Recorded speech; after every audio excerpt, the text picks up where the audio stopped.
me fix this over here. Get our music fixed over here. I think it's going to be way too loud. It always is. Here we go. Fix this. How you doing? I know we just got off from the yogurt shops, but this is another case where we need to talk about, did Texas get it wrong? Because, it's another death row case. It's overturned. They used what's called junk science. If you're not familiar, we're going to discuss that as well. Anyway, good to see you here. While we wait on a couple folks to come on in, I'm going to go ahead and let just a little bit of music play while I grab my other utensils, my other earphones, etc. So hang on just a second, guys. Let's just listen to a little music here. Hang on. Thank you for coming in. We always appreciate it.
Pulling up clean in a GL whip, Kenny Red Flash with a turbo kick. Lil Laredo, yeah, the name's on fire. Burning up the road, taking dreams higher. 0 to 100, no time to stall. Every frame, every post, yeah, he does it all. From the streets to the screen, he's got that glow. Welcome to the ride, it's Lil Laredo.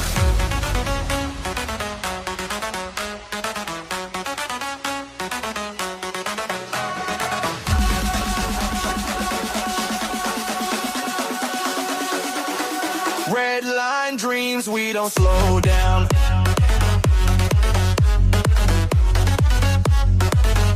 Engine roar when we hit your town. Next star so sharp like a midnight show. All gas, no brakes, little no.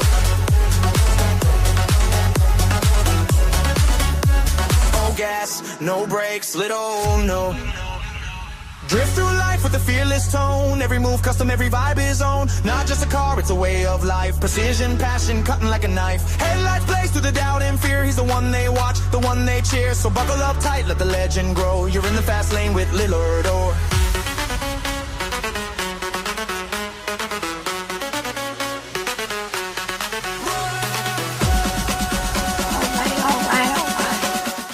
Turn down, get ourselves back together here. We are ready to go with our show.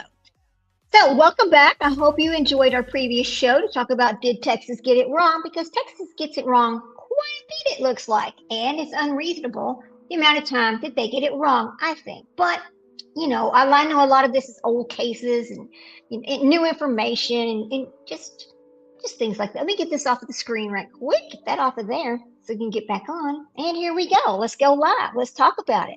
Did Texas use junk science to convict someone? The guy's name is Roberson. So he is a separate, high-profile Texas death row case that involves shaken baby syndrome. Now, there has been significant legislative efforts to overturn his conviction, but his case is unrelated to the yogurt shop. It has nothing to do with it. It's just another case of, did they get it wrong? Now, we're going to talk about shaken baby syndrome. We've seen a lot of babies and we're like, oh no, it's shaken baby syndrome. And we're going to talk about little Emmanuel Haro. Same thing. Remember how he looked? And all of us, the first thing we said was shaken baby syndrome. Okay. So we're going to look at Roberson. Okay. And I have his appeal and I have a bunch of information on his case. But we're going to start with the actual case itself. When did it happen? Why did it happen? And who decided that he shook his baby? Right? Who made that decision? Is it just somebody said so? How did this happen? Let's go back to the very beginning. Okay. Let's see. here's the case background. It's important to have a little bit of the case background so you understand the brief that we're going to read. Roberson was convicted of killing his 2-year-old daughter, Nikki, based on a diagnosis of shaken baby syndrome. His defense argues that new science, the scientific understanding of shaking baby syndrome, has changed significantly since 2003 when this case happened. I hope we can hear everything. Okay, let me check the sound over here. You know, sometimes it's an issue sometimes with Okay, yeah, we're good. All right, I think we're good. Anyway, so they said back in 2003 that she likely died from complications of severe pneumonia and accidental falls. Autism. Roberson later was diagnosed with autism, which explains the flat emotional demeanor that investigators originally interpreted as a sign of guilt. You cannot decide somebody's guilty just because of the way they look or because they seem flat. See, that's not even fair. Legal precedents. His attorneys cite the cases of Andrew Work, whose SBS-related conviction was recently overturned, as a reason for Roberson to receive a new trial. They're not trying to say he didn't do anything at all. They just want to get a fair trial and not use junk science to convict someone. Okay, so here we go. We're going to start with this was filed in Texas, and it is the capital case against Robert Leslie Roberson III. So this is his application to extend time to file the petition for a writ of certiorari from April 11th to June 7th. Okay, so this is a little back, but it'll bring you up to what's going on in the case today. So, and this is what I truly enjoy on my channel. So talk about, you know, these cases and the appeals process and what really happened, and, you know, is what we see the facts, not the facts, or somewhere in between. So here we go. To the Honorable Samuel A. Alito, Jr., pursuant to 28 U.S.C. 2101 and Supreme Court rules. I'm going to skip the citings on these because we would be reading all day if we read every single citing. So, the petitioner, Robert Leslie Roberson III, respectfully requests that the time to file a petition for a writ of certiorari be extended by 45 days from April the 11th and including June 7th. Now, we're going to go back. On January the 11th, 2023, the Texas Court of Criminal Appeals, CCA, issued per curiam an order denying petitioner's application for writ of habeas corpus. There is an Exhibit A and there is an Exhibit B. I wish I could pull up. Well, maybe let me see if we can get Exhibit A to show up over here because it's in my file. So hang on just a second. Let's try to get it on the so you can see it. Okay, let's see Exhibit A. Here we go. Don't you bark, buddy. Okay, let's see. Okay, come on. Yes, it is in there. We put it in there yesterday, silly. Here we go. Okay. It was a download. Let me see. We might or might not be able to get it to pull up over here. I am looking on my iPad and the Windows. Your laptop does. Oh, wait a minute. No, that's okay. We're not gonna be able to pull it up over here. That's okay, T. We'll just keep talking. It's fine. So there's an Exhibit A and Exhibit B. And Exhibit A was absence and extension. The petition would be due on April the 11th. This application is being filed at least 10 days before the date, and then it gives the site.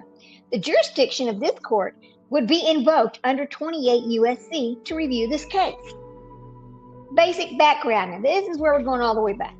Petitioner is on Texas death row in the custody of the warden at the Allen B. Polinsky Unit State Prison in Livingston, Texas. He was tried, convicted, and sentenced to death in February of 2003. So this is a 20-year-old case that we're dealing with. After taking his comatose daughter to the emergency room on January the 31st, the conviction relied on testimony from emergency rooms on January the 31st, medical doctors, and what could and could not have caused the child's death. The consensus of the state's experts was that her death was explained by shaken baby syndrome, or SBS, also known as shaken impact syndrome, and subsequently recharacterized as an abusive head trauma. Which one is it? All right.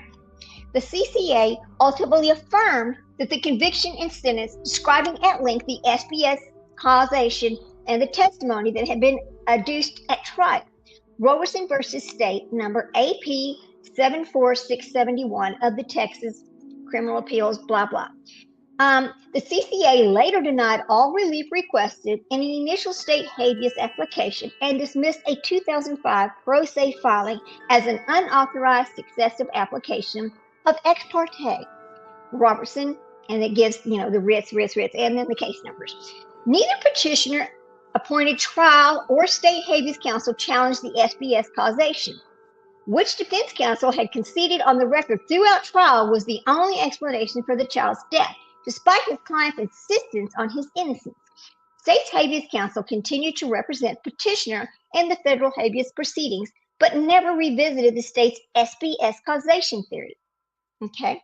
In 2016, to me, it sounds already like his trial attorney is not even doing his job. It starts out wrong.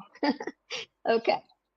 In 2016, with an execution date pending, the current proceeding was initiated focusing on intervening and changing in the scientific, because of the changes in the scientific understanding of SBS. The subsequent habeas application relied on a new procedural vehicle enacted by Texas legislature specifically to address convictions based on subsequently discredited or changed scientific understanding, junk science, as SBS. This is what they're going to talk about. There are 4 claims that were raised. Number 1, the new scientific evidence established by a preponderance of the evidence that the petitioner would not have been convicted.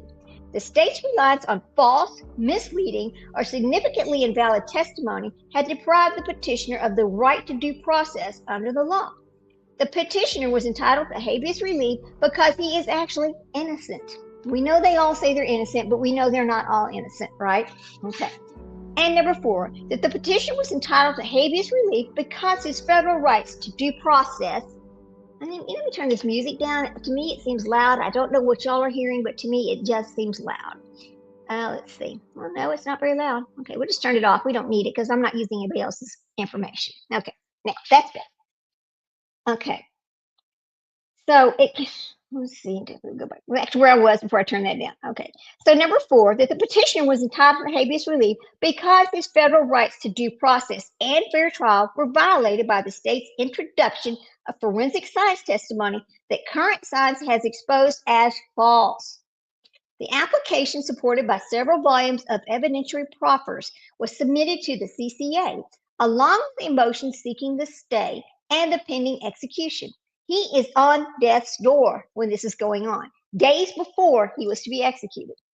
On June 16th of 2016, the CCA granted the motion to stay the execution and entered an order remanding all 4 of Robert's claims to the trial court for resolution, which is in Exhibit B, which I cannot show you because it's not on my laptop. It is on my iPad, which they don't work together. So anyway, it's Mac versus Windows. Okay, so during a 9-day evidentiary hearing, 11 volumes of new evidence was amassed, including thousands of pages of scientific articles and treatises. Most importantly, substantial new evidence regarding the natural and accidental factors that explain the child's death was addressed.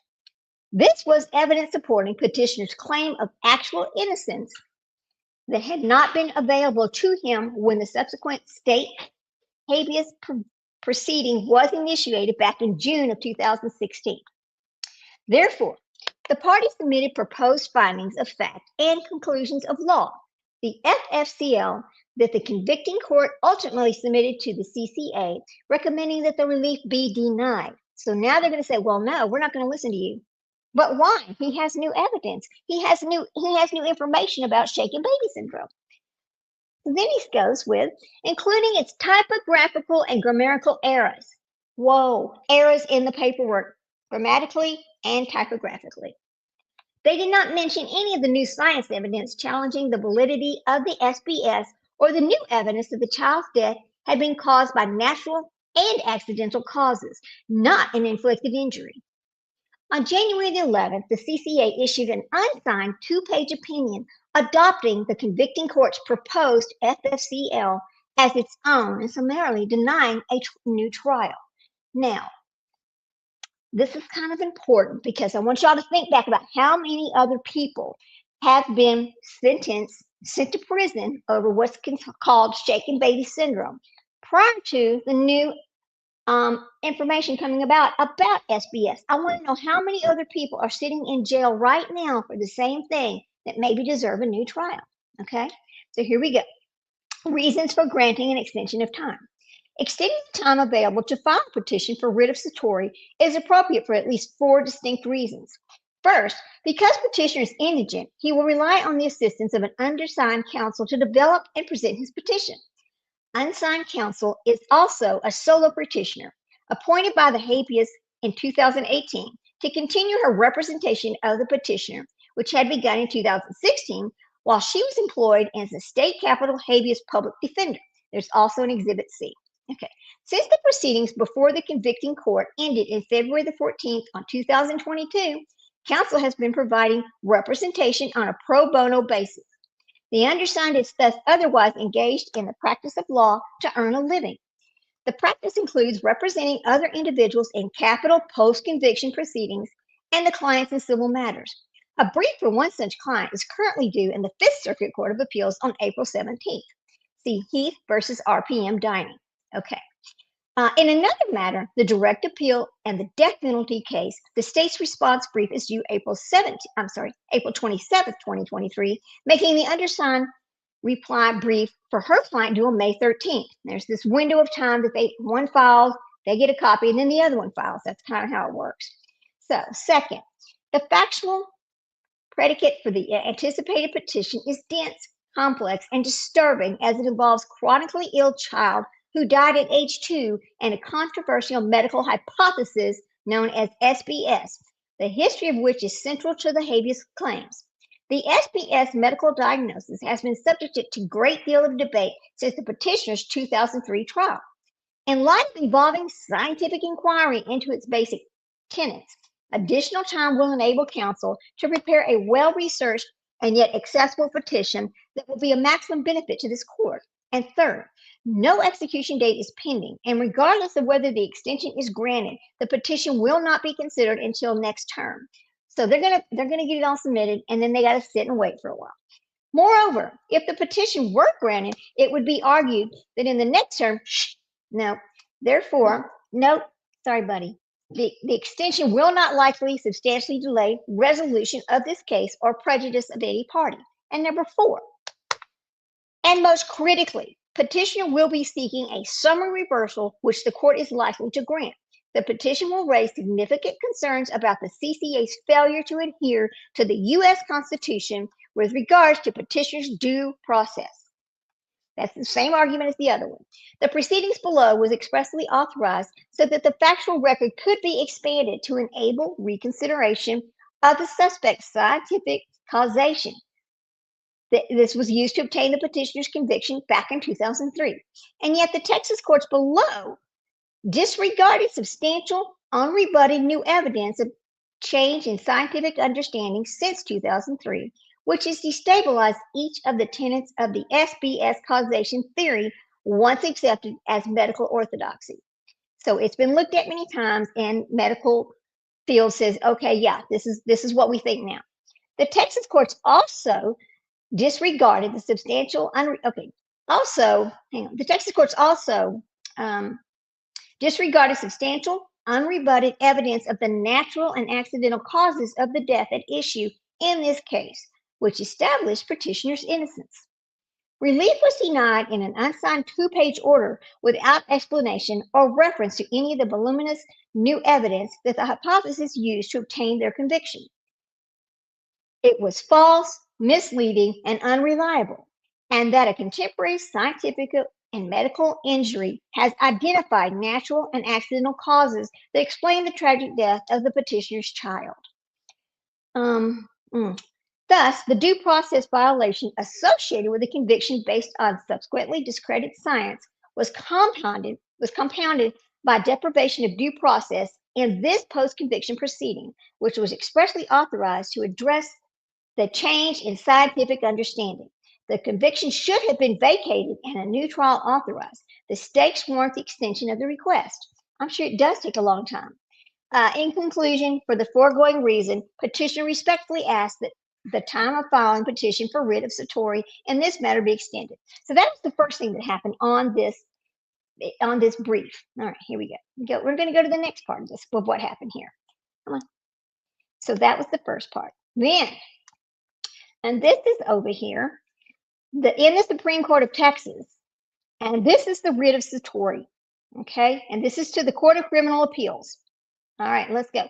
I'm not going to read all the little preceding where they describe every little citing that they're going to make. So here we go. Let's go down to the first page. In interest of amicus curiae, Witness to Innocence is a nonprofit organization of exonerated death row inmates and their loved ones. Through public speaking, testifying in state legislatures, media work, and active participation in the nation's cultural life, its members educate the public about wrongful convictions. WTI also provides a network of peer support for the exonerated, most of whom receive no compensation. Okay, it's important that you be exonerated or else you don't get the compensation. That's exactly why they had the hearing today on the murders, the yogurt murder shops, or the yogurt shop murders in Austin today. Okay, so it is particularly concerned with the case because its members have been personally affected by persuasive problems involving unreliable forensic evidence and its application in courtrooms across the country. WTI advocates for the reforms to prevent wrongful convictions and has a strong interest in ensuring that scientific evidence and interest directly implicated by petitioner for Roberson's case. Okay, so here's the summary of their argument, and this is where it's going to really begin. When a tragedy occurs, people want to know why. They want to make sense of suffering and death. That is especially true when the victim is an infant. The hypothesis that shaking can fatally injure a baby, later termed as shaken baby syndrome or SBS, was doctors' attempt to explain why infants with no external signs of trauma were showing up in hospitals with three symptoms collectively known as SBS triad: bleeding in the head area, between the brain and the skull. This is kind of, okay, so it's kind of graphical, so we're going to give a warning here about, yeah. Hey, Sprinkle, good to see you. Okay, so we're going to go back to, I lost my place for a second. Sorry, guys. They don't have external signs, so they have this head thing. Then the next thing that happens is you'll see subdural hemorrhages, brain swelling, cerebral edema, and bleeding behind the eyes and the retinal hemorrhages. According to the SBS hypothesis, absent a high-speed vehicle crash or a fall from a significant height, this constellation of injuries could be caused only by violent shaking inflicted by the person who had physical custody of the child at the time the symptoms arose. Here's the problem with this, though. Even if this child was shaken and nobody saw him do it, could he have been left in the care of this child by somebody else who actually did the shaking? That's part of the problems with some of these things. So the SBS hypothesis provided prosecutors with a straightforward causal explanation and a clear perpetrator. Since the 1970s, prosecutors have used SBS to charge over 3,000 people. Think about this statement: 3,000 people with abuse or murder, most of them caregivers or parents like the petitioner who was convicted for the death of his 2-year-old daughter, Nikki. And it gives you see the matters of Matthew Clark, Shakes baby syndrome diagnosis, which is something maybe we should look at later. However, over the past 2 decades, scientific research has revealed that the symptoms associated with SBS can be caused by other means. Oh, Sprinkle, I forgot to, let me look at something. Oh, you're not off today, are you? It's Thursday. Are you off today, Sprinkled? If you are, jump on up here. I didn't know. I think you told me you had changed your days off, or what? I couldn't remember. So if you are, just let me know. I'll send you the link. Or did I send you the link? Let me see. Hang on a minute, girl. Let me get you this link sent over so you can come on up and talk about this. It is horrific. 3,000 other people. That's a lot of people convicted with junk science, as they called it. All right, hang on a second. Let me pull this up for you. I thought I had put this on yesterday, but when I went to get it, I couldn't find it. Okay. Invite the guest. Copy. I think this is it. If it doesn't let you on, let me know, okay? Well, I'll know because you won't pop up. Here we go. Okay. Here we go. Paste. There. All right. There you go. If you're at home. Yeah. Yeah, well, then come on. I thought you were. I wasn't sure though. Well, there you go. I sent you that link. Come on up. Oh, I gotta find my place again now. See, I get all sidetracked. Okay, there we go. So then we come down to um, okay. So the hypothesis provided prosecutors with straightforward, that explanation, and there's been 3,000 people since the 1970s. Okay. However, over the past 2 decades, scientific research has revealed that the symptoms associated with SBS can also be caused by other means. Here we go. Let me get you on here. Let's go. Let's go. Here we go. There you are. Okay, good. Glad to see you this morning. Thank you for coming in. Good morning. Um, yeah, what time is it there? Oh, it's 10 o'clock or so. Okay. All right, let me get back to where I 10:30, was. yeah.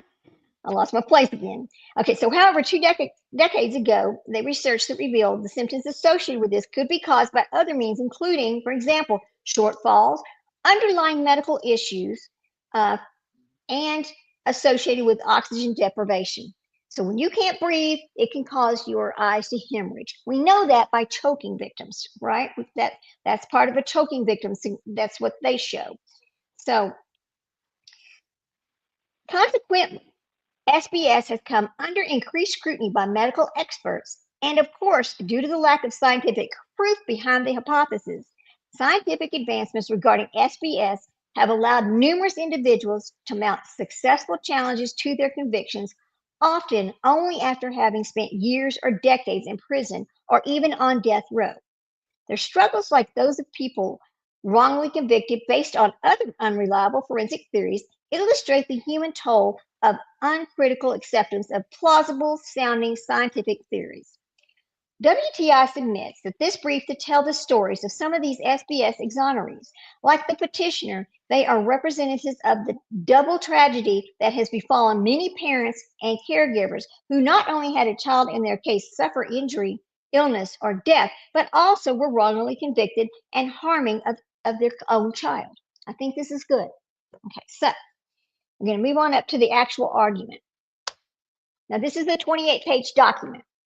So it's going to take a little bit of time, but that's okay. We'll get through it. Widely disputed scientific theories, such as SBS, have resulted in a high number of wrongful conviction. That's why it's called junk science. Throughout the U.S., criminal justice system scientific theories in the form of forensic evidence often plays a critical role in criminal prosecutions.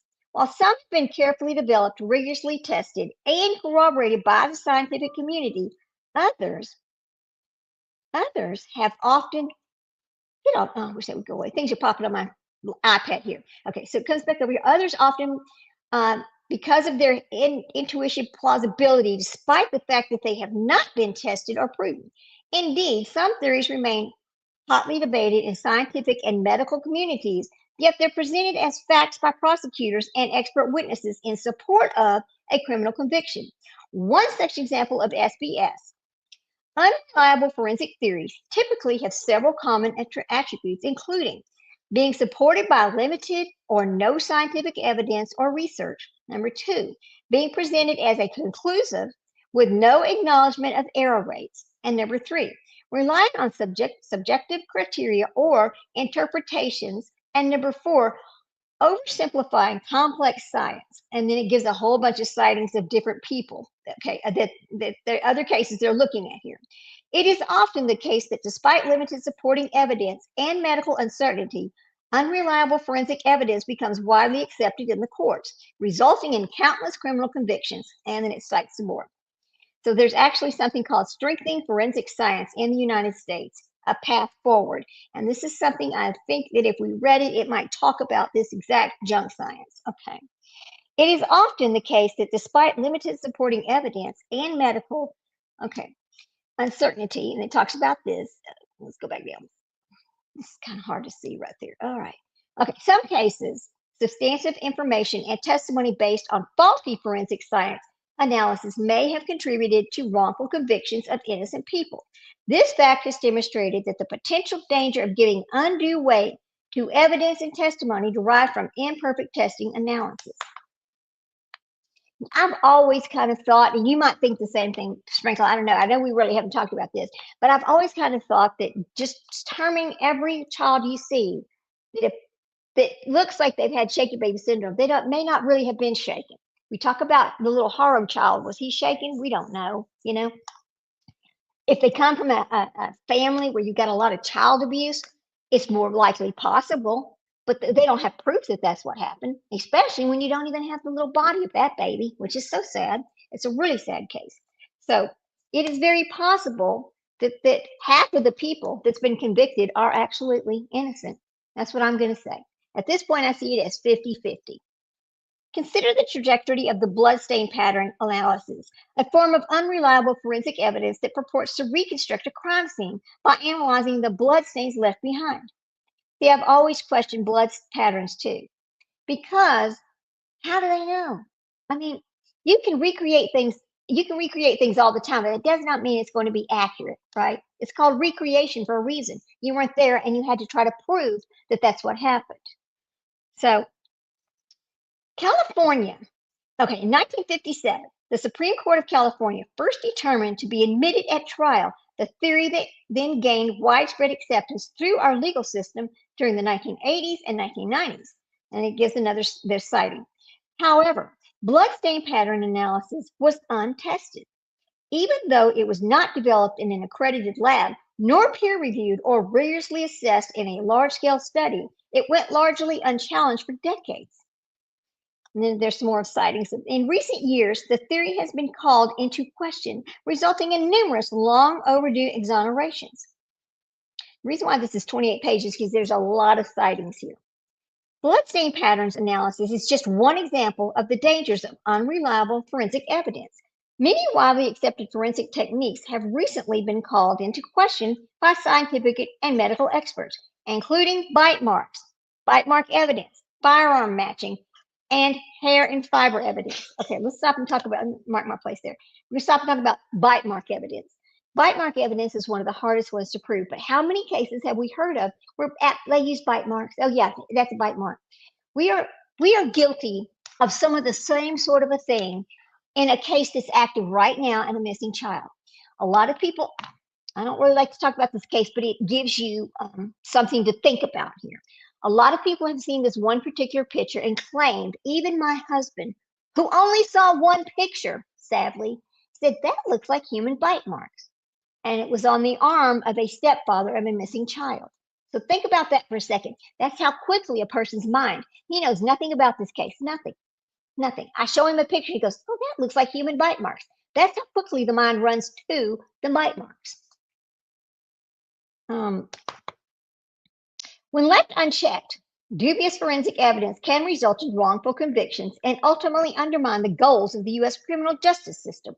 To counteract the risk of wrongful convictions, some jurisdictions have enacted laws that provide legal avenues to challenge convictions based on dubious forensic evidence.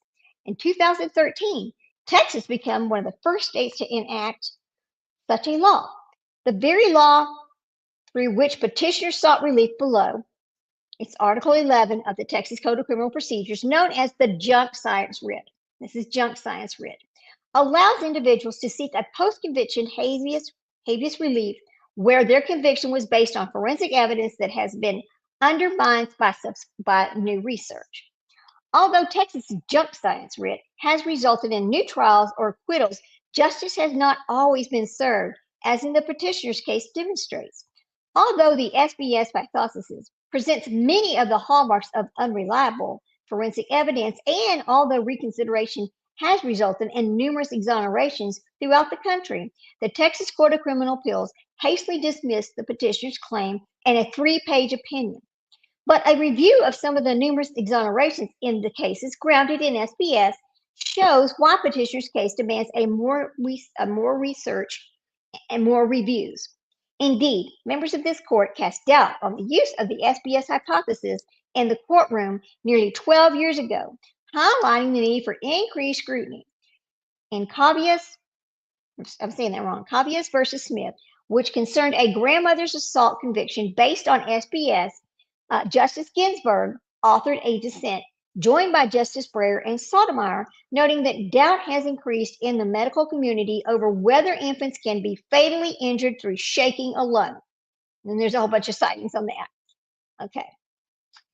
Justice Ginsburg highlighted the shift in medical acceptance of SBS hypotheses, observing that in light of the current information, it is unlikely that the prosecution's experts would today testify as adamantly as they did in 1997.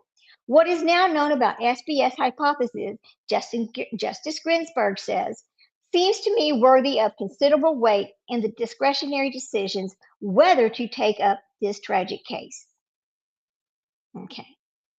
An analysis of SBS wrongful conviction illustrates that such cases are often predicated on fallacies that send innocent individuals to prison, or in egregious cases like petitioners may send them to their death. As Justice Ginsburg explained, those flaws warrant considerable weight in deciding whether to grant a review.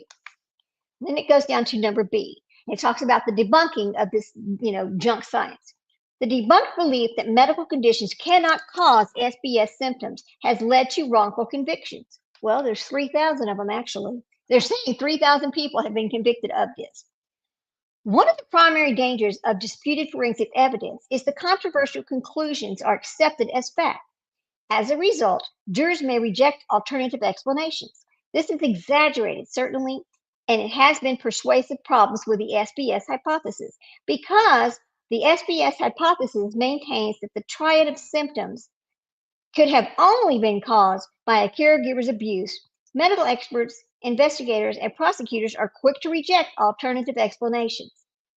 Early medical consensus on SBS, particularly in the years before the petitioner's 2003 conviction, held that the constellation of injuries associated with SBS could not result from underlying medical conditions. Accordingly, when the symptoms triad was present, the idea that the injuries could have been caused by an illness was hastily dismissed.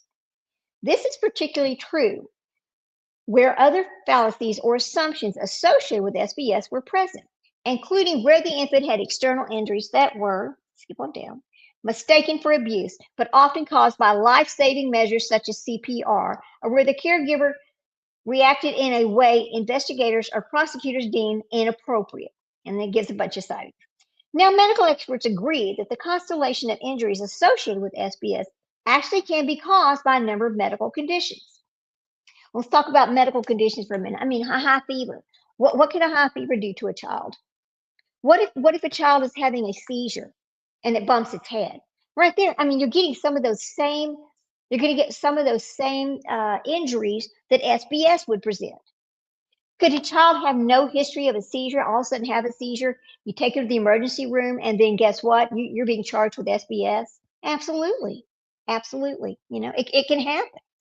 So, back to where we were. Unfortunately, at the time of his 2003 trial, petitioner did not have the benefit of research linking the SBS symptoms to medical conditions. Even if he had, the SBS hypothesis was then so widely accepted that it left little room for alternative explanations. In many SBS cases, like the petitioner's, the presence of the symptoms triad resulted in a rush to judgment that made it effectively impossible to propose an alternate explanation. Several exonerations highlight how uncritical acceptance of SBS resulted in a failure to explore medical conditions that could cause the same triad. My eyes twitching. Julie Balmer, this is another one. Julie Balmer. She was convicted of first-degree child abuse by Michigan jury in 2003 for severe injuries of her 6-week-old nephew, Philip, and it gives the National Registry name. Philip's mother, Victoria, experienced a difficult delivery, which resulted in Philip spending his first week in the newborn intensive care unit. People versus Banner gives it cites the case itself. Victoria suffered from drug addiction and gave Philip to her sister, Julie, to raise. In October of 2003, Julie Balmer brought her nephew to the emergency room with complaints that he was fussy and refused to eat. An attending physician noted that Philip was in a coma, severely dehydrated, hypoglycemic, and was in kidney failure and anemic. A CT scan revealed subdural bleeding and a skull fracture. Although the fracture was not near the site of the hemorrhage, National Registry Exonerations, Julie Balmer, Philip also had retinal bleeding. All the symptoms that first thing they're going to holler is SBS.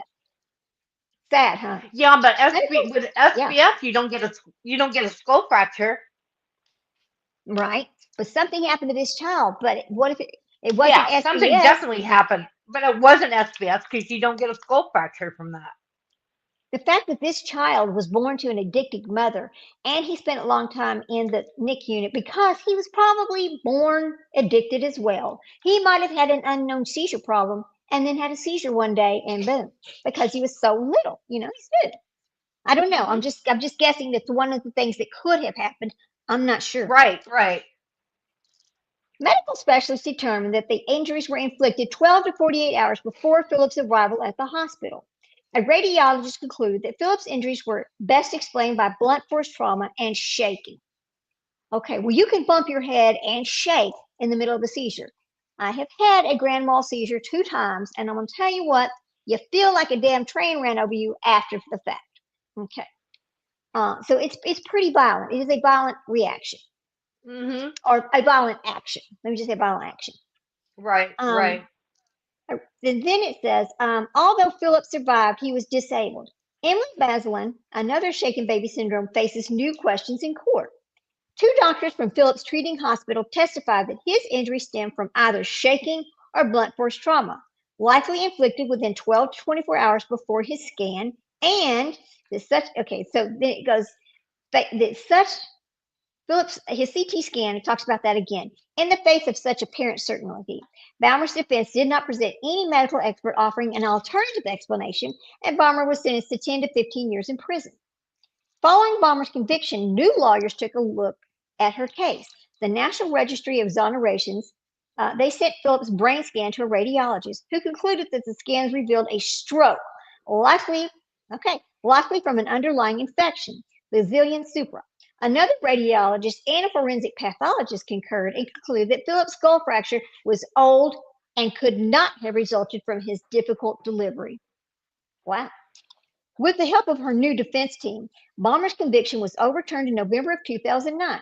At Balmer's second trial, the defense presented 6 expert witnesses who testified that Phillips suffered from venous sinus thrombosis or childhood strokes. National Registry of Exonerations, Julie Balmer, the associated and the effects associated with the condition closely mirror those of SBS, including brain bleeding and subdural effusions. Balmer was acquitted of all charges at her second trial and was ultimately awarded compensation for her wrongful conviction. Here's another one. Drayton Witt. He was convicted by an Arizona jury in 2002 for the death of his girlfriend's 5-month-old son, Stephen. Stephen's short life had been plagued by medical problems. In the weeks before his death, Stephen exhibited flu-like symptoms and suffered from seizures. Stephen appeared to suffer a seizure in May of 2002 while in Witt's care. Stephen was rushed to the hospital.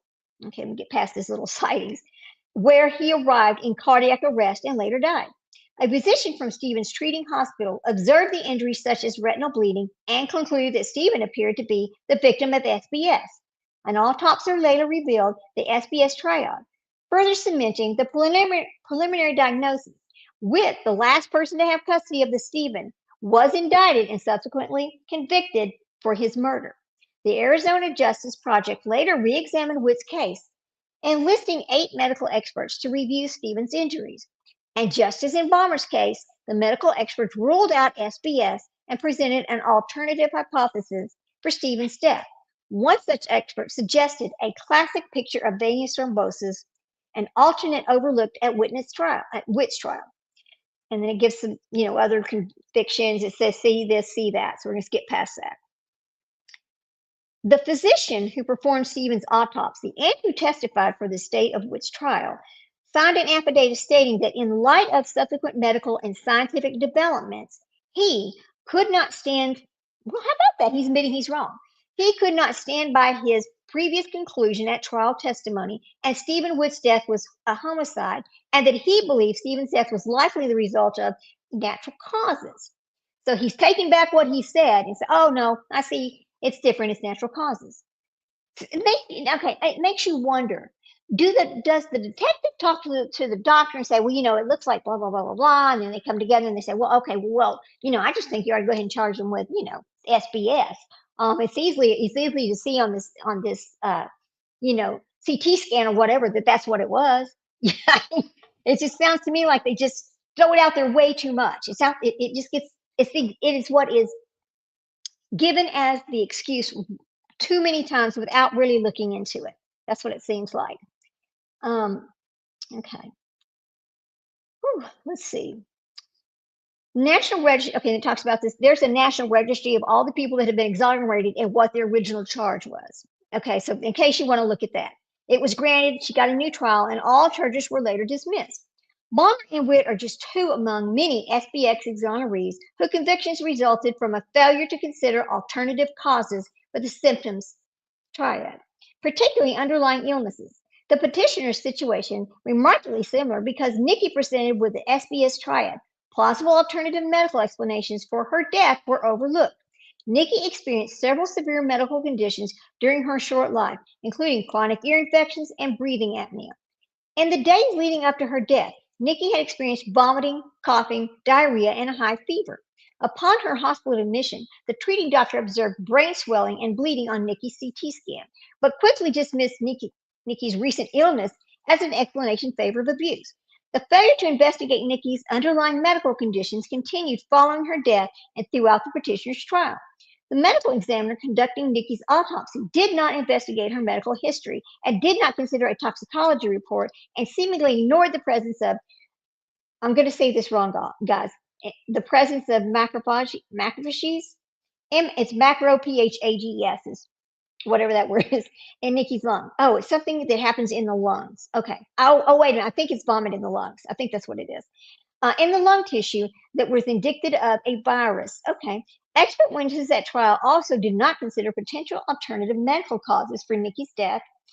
Though sole hypothesis was that Nikki died from a combination of shaking and blunt force trauma.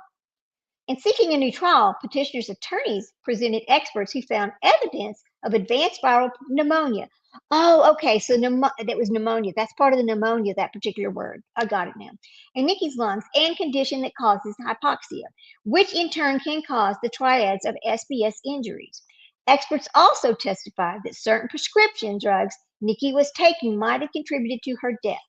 Medical experts explored none of these alternative explanations previously. Instead, they rushed to the judgment due to the presence of the SBS triad, effectively closing the door on an alternative medical explanation that are now gaining acceptance in the medical community. So that one was debunked as well. That debunked belief that shortfalls cannot cause SBS has led to wrongful convictions. And this is a conviction. This is another one where a baby, maybe gets mistakenly dropped. I don't think like Jake Harrow there who intentionally threw that child around. This is different. Another alternative cause of infant injury that has been frequently overlooked is an accidental fall. Classic SBS hypothesis insists that symptoms triads cannot be caused by short distance falls, but instead appears only after severe abuse. Accordingly, once doctors identified injuries consistent with SBS, they were quick to dismiss that an accidental fall could cause such injuries. SBS thus provided prosecutors with a straightforward explanation of the manner of death and evidence of mens rea stemming from the parent or caregiver's supposed frustration or anger. And this is Deborah Turkheimer. Okay, Deborah Turkheimer. In the decades since the inception of SBS hypothesis, biomechanical research has found that, in fact, short falls from as little as 3 feet can cause serious brain injuries and even death in an infant. That makes sense to me. I mean, 3 feet is a long way for a tiny little baby whose skull is not even closed, who has a very soft head, right? This now debunked belief has resulted in the tragic conviction of numerous parents and caregivers who were present when a child experienced a fatal short distance fall. The sea change in scientific consensus came only after many such defendants had spent years in prison for crimes that did not occur.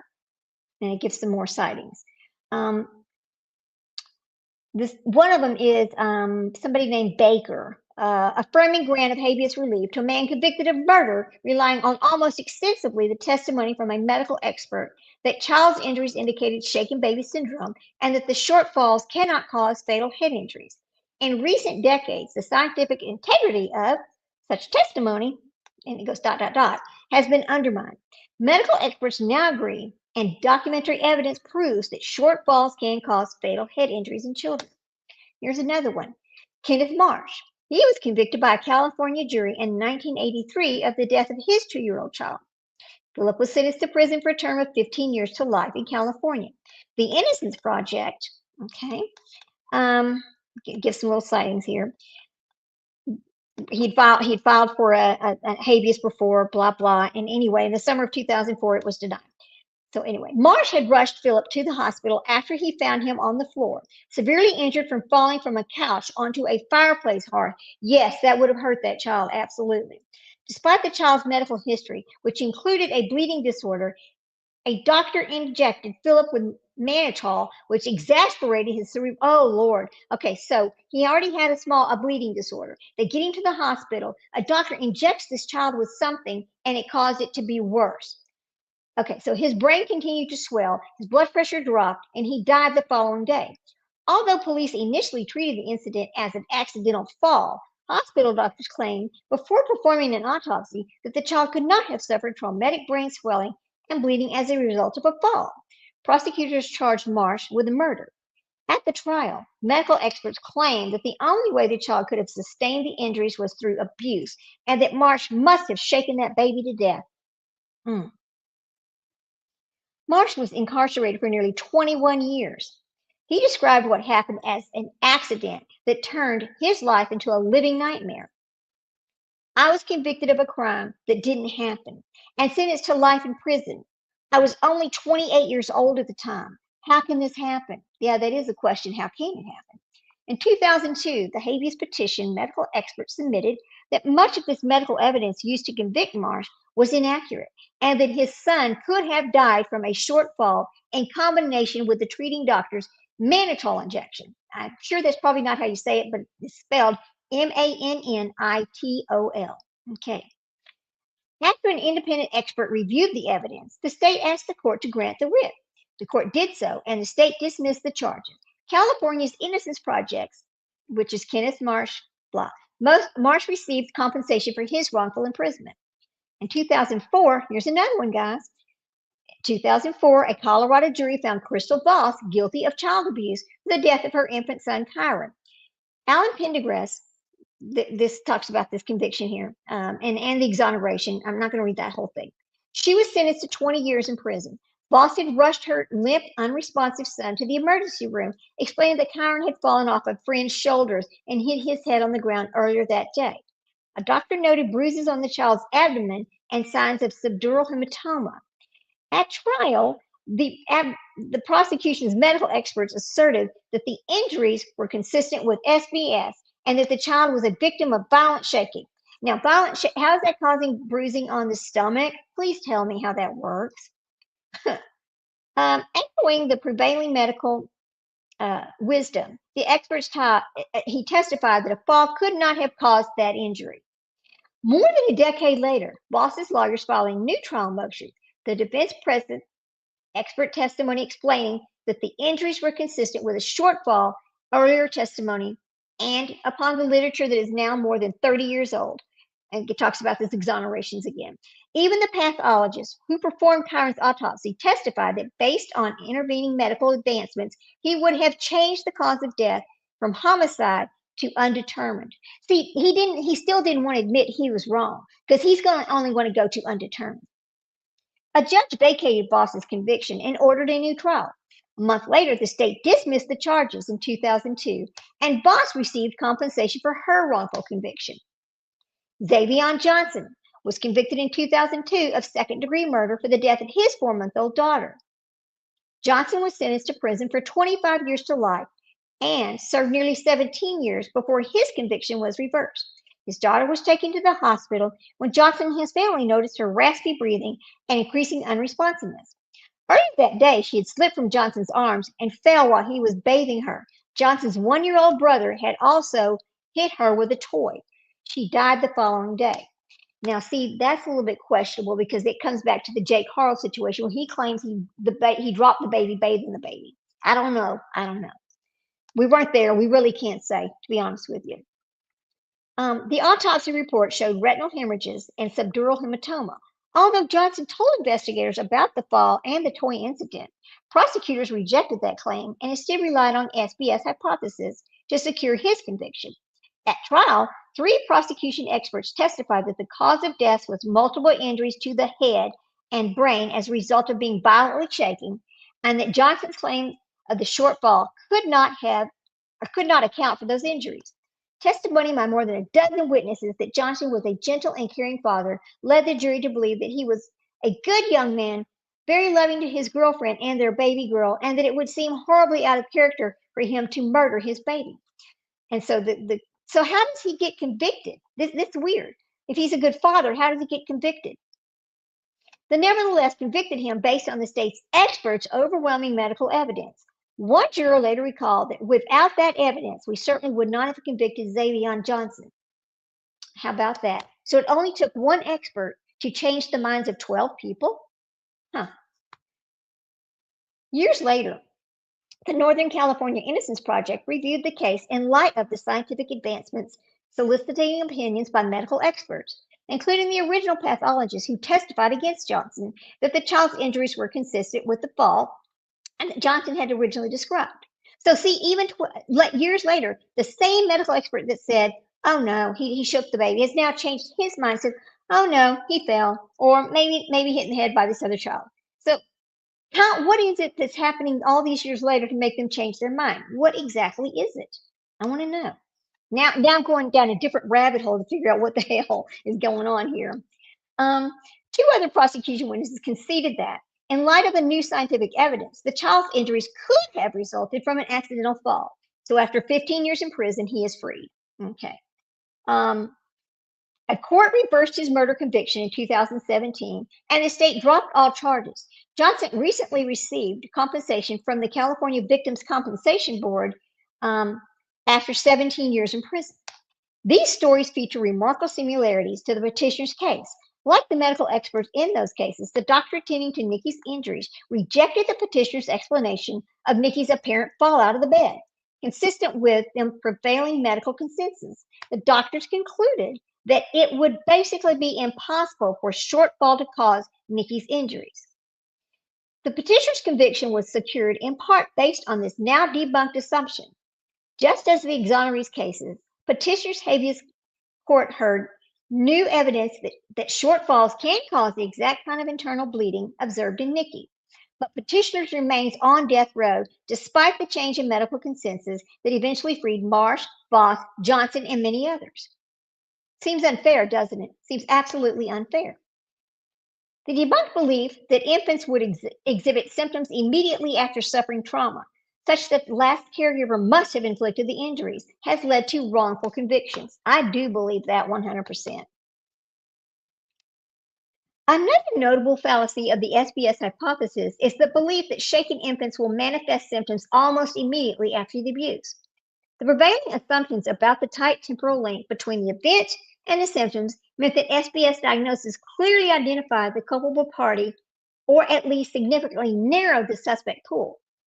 Under this view, once doctors diagnose the SBS based on the presence of the symptoms, it remains to identify the last person with the child.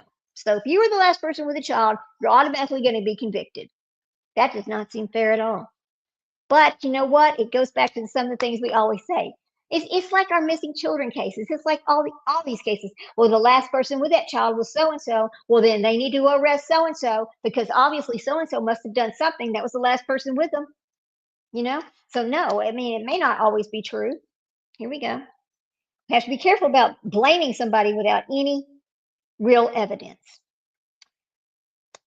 Okay. The prevailing assumptions about so we talked about that already. Let's see. Under these views, once doctors diagnose SBS, based on the presence of the symptoms, all that remains is to identify that person, which we just talked about.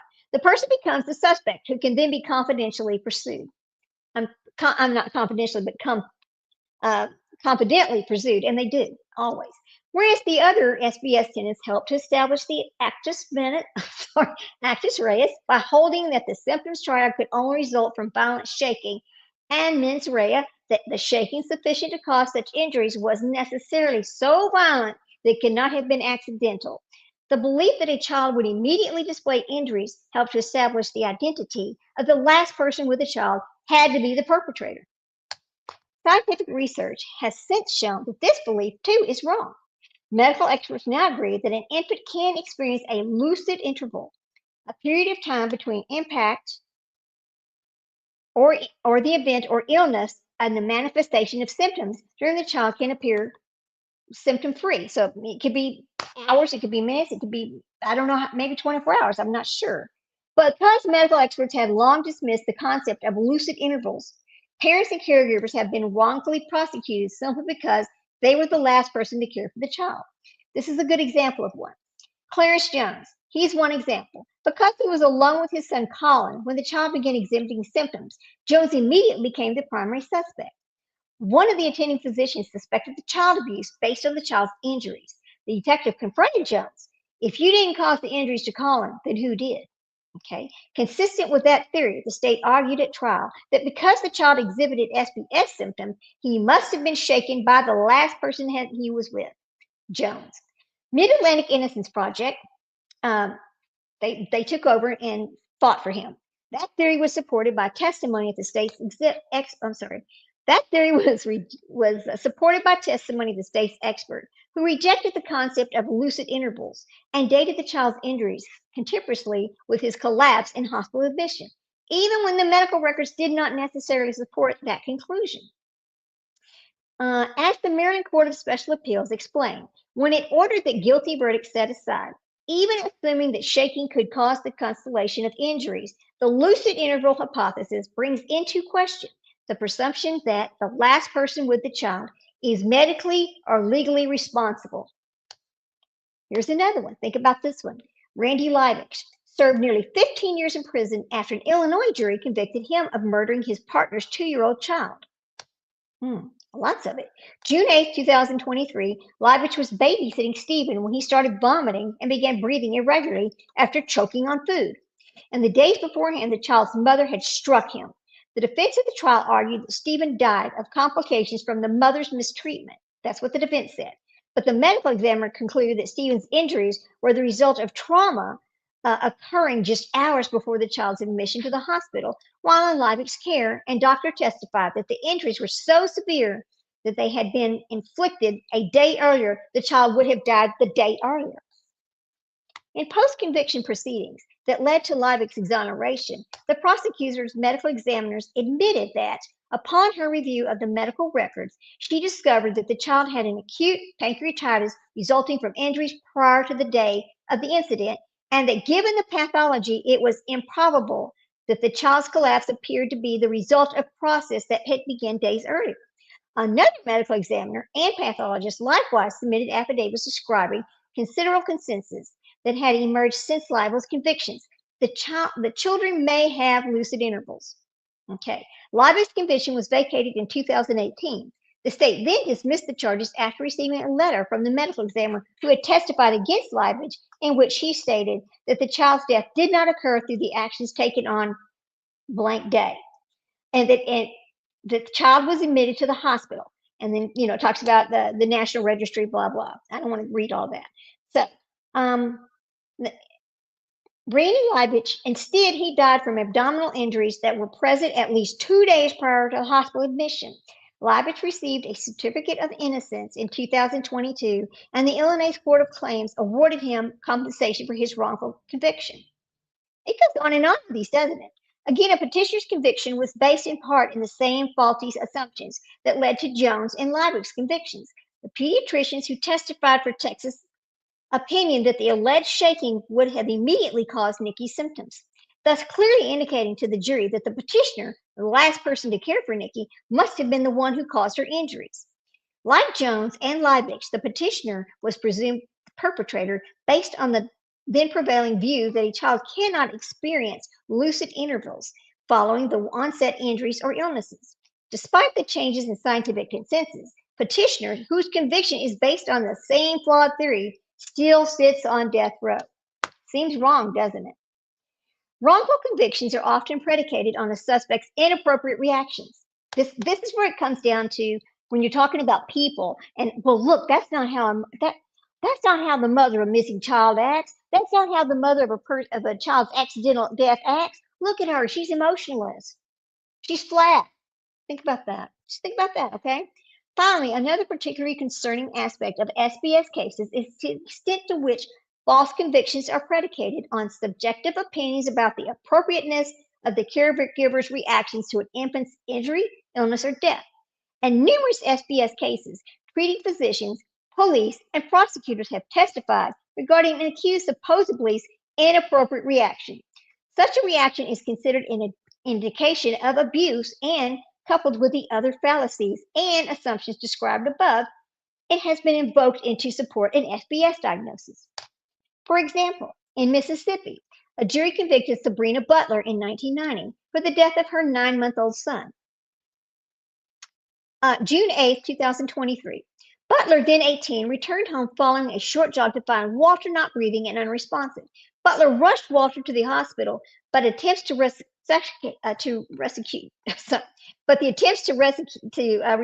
him, failed. An autopsy determined that Walter had died of internal injuries and revealed abrasions and bruises and scars on Walter's body.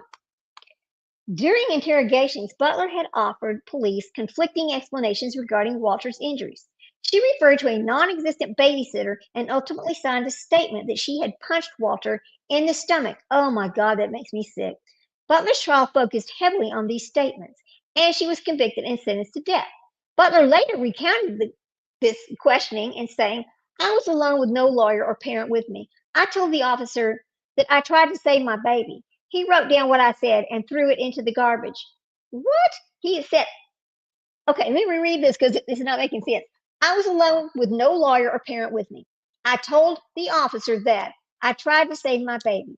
He wrote down what I said and threw it in the garbage. He yelled at me for 3 hours. No matter what I said, he screamed over and over that I killed my baby. I was terrified. I was put in jail and not allowed to attend Walter's funeral." That's pretty sad. Butler was later granted a new trial at which her defense team presented evidence that Walter's external injuries resulted from Butler's incorrect attempt to perform CPR and that Walter had died from a rare genetic kidney condition. Butler was acquitted and later awarded compensation. Years later, Butler gave birth to a daughter who was diagnosed with and successfully treated for the same genetic kidney disorder. How about that? Sean Brown was convicted of voluntary manslaughter in 2010 for the death of his son, Sean Jr., and later exonerated. The jury heard testimony that while the other family members gathered in Sean Jr.'s hospital room to pray, Brown was watching a television and seemed detached. Authorities monitoring Clarence Jones following Colin's death noted that Jones did not cry. Okay, so we've heard people talk about that too. Well, you're not even upset. You must not care. You must have done it. Expectations about the proper way to report following tragedies are not unique to SBS cases, but caregivers' reactions to infant injury and death feature heavily in SBS cases, particularly where the accused is a parent or family member or of the victim, and such evidence often overshadows other evidence at a trial. Petitioner's case presents a tragic example of this misconception. Petitioner, who has an 8th grade, okay, this is sad now. So this guy has an 8th grade education and is autistic and evidently failed to react to Nikki's death in a way that was satisfactory to the investigators. Hospital staff and authorities noted that Petitioner's flat affect when discussing Nikki's injuries and interpreted his reaction as lack of grief over her death. See, that they're just prejudicing right there.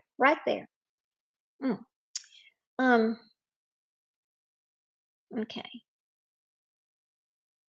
Oh boy, get back to work. Okay, so that's what hospital staff and authorities noted, that he was flat. Okay, and when they discussed stop, things are popping up on my iPad. Okay, so after he had a flat effect when they discussed the injuries. So they decided that, well, he must have done something. Petitioner was diagnosed with autism only after his 2003 conviction, and thus his seemingly inappropriate reaction was unexplained at his trial and taken as an indication of guilty conscience. Because of this misconception and other fallacies associated with SBS, as discussed, petitioner now faces death by lethal injection. And here's the conclusion of all of this. Without the court's intervention, it appears that petitioner will be the first individual executed for an SBS conviction. In light of recent scientific developments debunking essential pillars of the SBS hypothesis, highlighted by the stories of the exonerees above, petitioner's case warrants a more searching review. This court should grant and review, and alternatively, summarily, a reverse. Okay, so that was in June of 2023. So now we're going to go back over here and I'm going to tell you where it is today, because I kind of see the point they're making. I do. So let's look at this. This has been a huge controversy over here in Texas, and where he's at today. Let's see. Okay.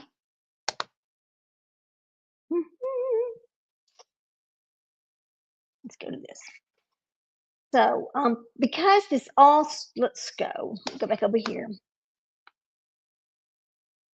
The Texas Supreme Court has upheld a temporary injunction to allow his testimony before the Texas House Committee on Criminal Jurisprudence. The court later held that the legislative committees cannot issue subpoenas without the intent or interfere with the prisoner's execution date. Since the execution dates are issued through judicial orders, and a new execution date has since been requested for Roberson. Ultimately, the committee never heard Roberson's testimony, but others testified, including Roberson's attorney and a juror who supported Roberson in his testimony. So he still is on death row? How does this make sense? Roberson's conviction based on blunt force trauma. At trial, prosecutors argued that Roberson's alleged shaking of his daughter had likely contributed to her death.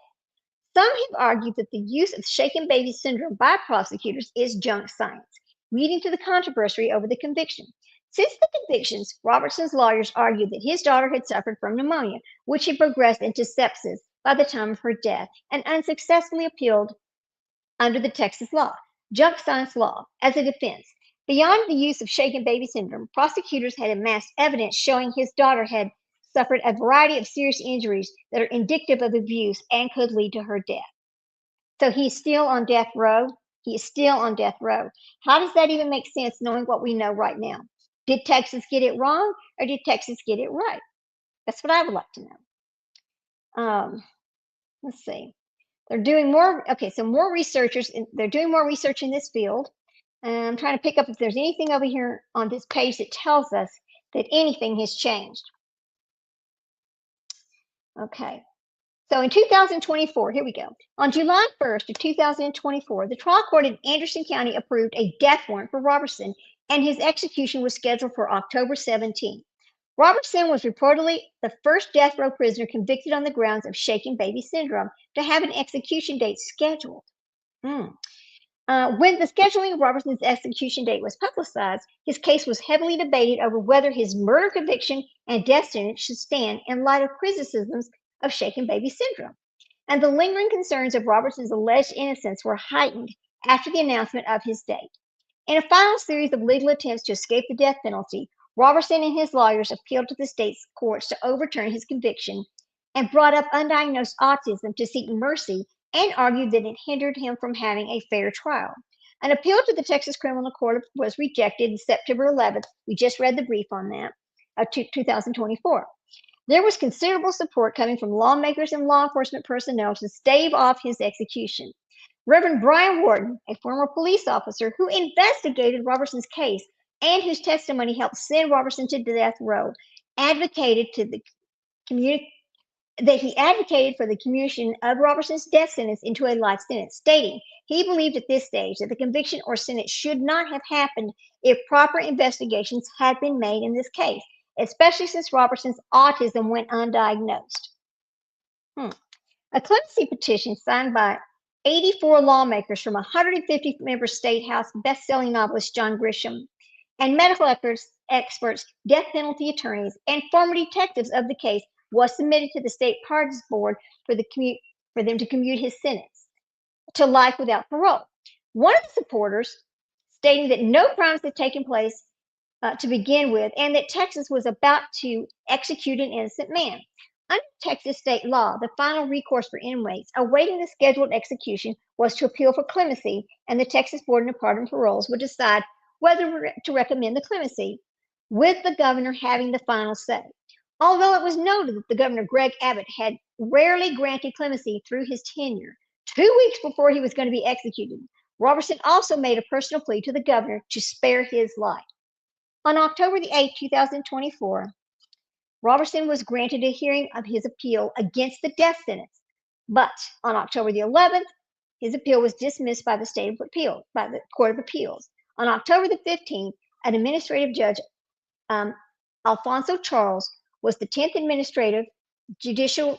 Okay, listen, this is Judge Alfonso Charles, who was the 10th administrative judicial region presiding judge, rejected the appeal of Roberson's to vacate his death warrant. On that same day, the Texas House of Representatives Committee of Criminal Jurisprudence approved a subpoena to allow Roberson to testify before the Texas House in relation to his case. On October 16th, Texas Parole Board voted to unanimously 6-1 against recommending Roberson's sentence to be commuted or his execution delayed. Abbott can only grant a pardon at the Parole Board's recommendation. The only remaining path to prevent Roberson's execution would be if Abbott awarded a 30-day reprieve to allow litigation to continue. Abbott expressed no intention to do so. Roberson's counsel urged the governor to grant him a reprieve to allow them to more time to prepare this case for continuing to fight for Roberson. Now, this is kind of getting interesting. Simultaneously, as a last resort to evade the death penalty, Roberson appealed to the U.S. Supreme Court. The Texas Attorney General's office had responded that the court proceedings of this cause, that Nikki Curtis's death was inconsistent with a shortfall from a bed or complications from a virus. The U.S. Supreme Court rejected his final appeal before the scheduled timing of Roberson's execution. Roberson was slated to be put to death via lethal injection at 6 p.m. on October the 17th at Huntsville. However, a Travis County judge issued an order to temporarily block this execution. The Texas Court of Criminal Appeals subsequently overturned the stay after the prosecution appealed and ordered an execution to move forward. However, the Supreme Court of Texas intervened and temporarily halted this execution after Roberson's attorney and the state lawmakers filed a last-second appeal for stay. Roberson was scheduled to testify before this House committee on October 21st, where the lawmakers were to consider testimony when determining whether amendments should be made to the Texas law governing the junk science. He was going to do this in person. Let's see. It wouldn't be safe to bring death row inmates to the camp. What? That's bullshit right there. That's bullshit.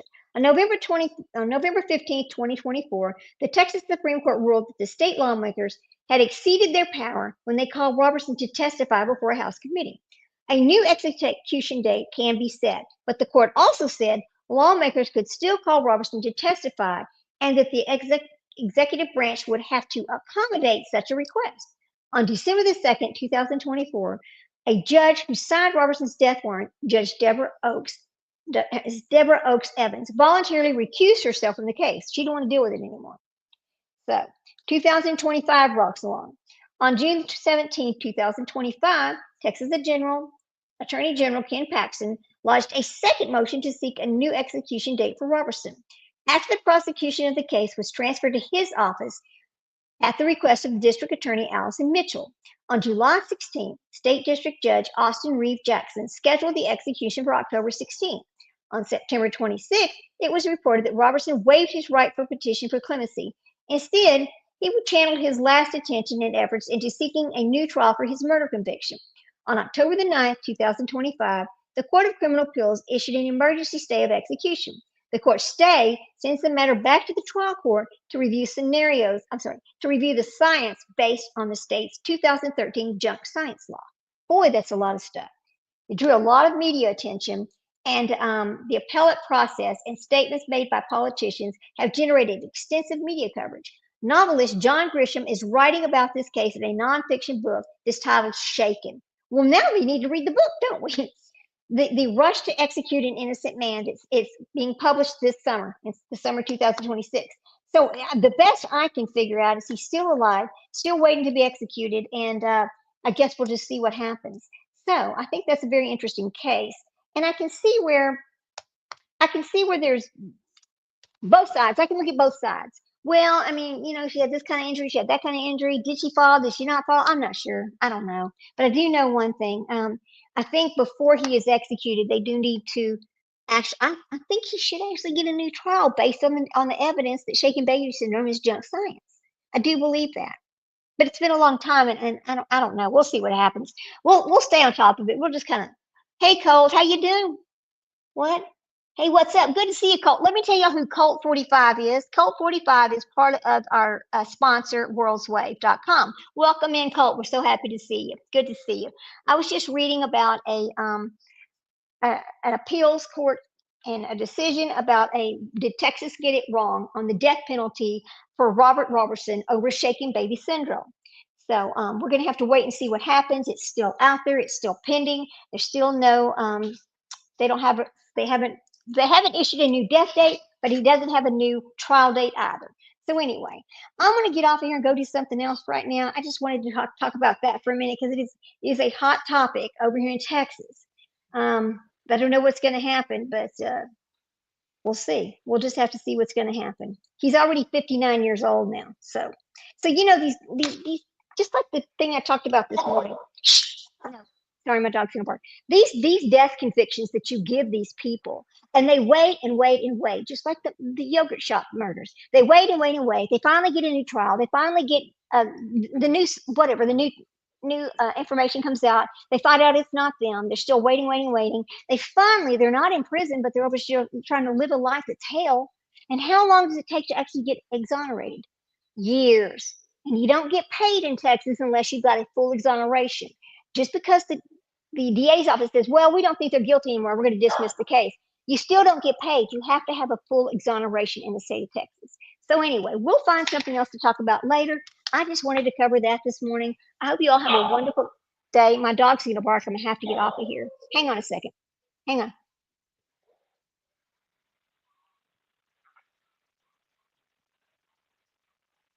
He is just not going to stop. Somebody's walking down a road and they're not allowed to. That's what his deal is. So anyway, I'm going to get out of here. Thanks for coming by. As always, please like, subscribe, and share. If you get a chance, please hit that thumbs up. If you like us, if you don't, that's okay too. Take us out of here, Sprinkle Donut. And don't forget to hug your babies. That's right. Life is short. It's even shorter with them. I'll talk to you guys later. Have a good afternoon. Take care of yourself. Bye, guys.